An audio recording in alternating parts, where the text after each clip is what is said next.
Hey everyone, filling package for a perfect pork chop. You are not alone. Pork chops can be amazing, but all too often they end up boring and dry. Today we'll transform this so-called sad protein into juicy masterpiece. First thing first, ditch the lean cuts. Grab a fatty pork chop at least an inch thick. This ensures a juicy center even after cooking. So grab your pork chops, look at it very carefully, see any fat cap left. It's your friend, not your foe, so slice it and cube it like this.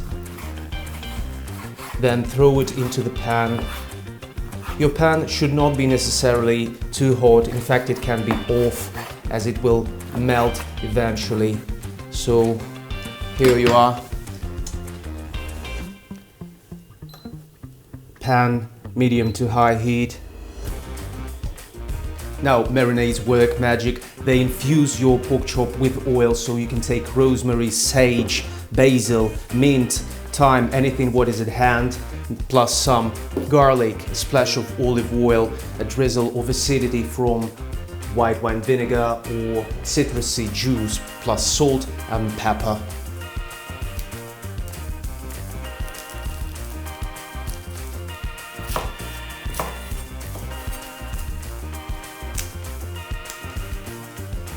So take herbs, roll it, mash it with your hands to let the fragrant oils fill the air.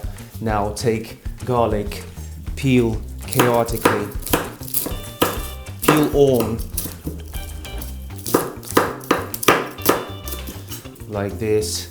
Now grab some olive oil and pour it on top.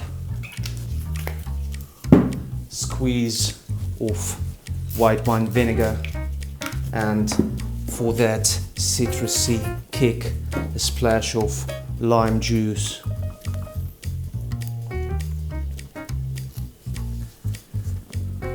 Now a pinch of salt to all this beauty and a crack of pepper.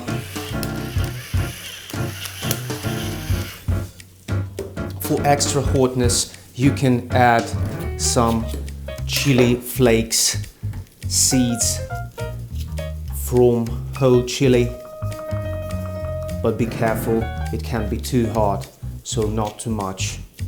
So take all this beauty and start gently massaging our beautiful pork chops. For a deeper flavor, you can leave your pork chops soaking in this bath for at least 1 hour or even overnight. But rule number one for long time marinating, never salt it until just cooking.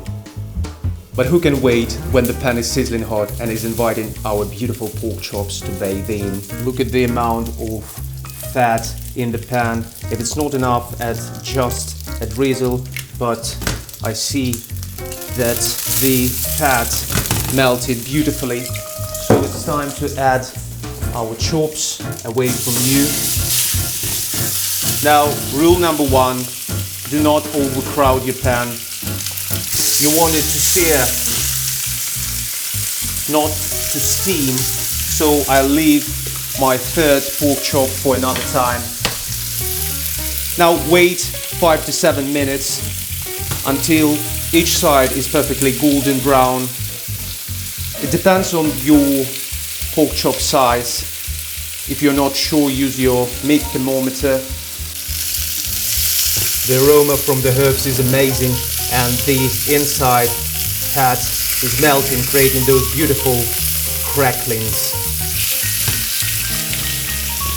Once one side is golden, flip the pork chop and sear it on the other side for a beautiful and light crust. Now, no time for the third pork chop, but still have some spare room for beautiful fruits.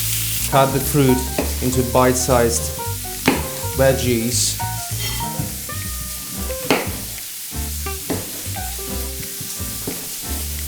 And throw them into the pan.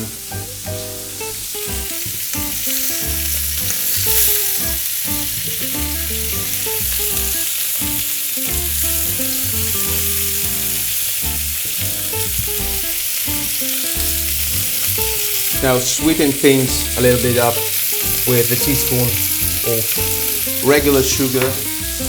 Drizzle the remaining lime juice on top of your beautiful fruits. Now, right in the end, you can add your favorite wine to the pan and let it reduce by twice, creating a beautiful sauce along with the fat melting, or you can deglaze the pan by flambeing it. So take 1.5 ounces of nice fruit bourbon or scotch and let's light things up a little bit. Opt for the one which infuse fruity notes from the casks. The job is done. Just like a superhero needs a recharge, your pork chop needs to rest after its cooking adventure. Let it sit on a plate or in a foil for about half the cooking time, allowing the juices to redistribute throughout the meat. Oh, I can't wait, my mouth is watering, so I try to distract myself with some nutritional fact. So a single bone in pork chop is not about fat only, it packs a protein punch with around 30 grams. It's also a good source of zinc and group B vitamins. That doesn't sound bad, so it's a sure pick up for your weekly menu. Now, a perfectly cooked pork chop can be sliced with your butter knife easily. Look at this beauty, how tender, how juicy it is. Let's try. Nice, quick, and definitely of restaurant quality meal. Fantastic. Enjoy a delicious pork chop masterpiece served alongside the warm caramelized roasted fruits. And don't forget to share this recipe with your friends. They'll be thanking you to making pork chops great again. Subscribe for more delicious recipes and see you next time.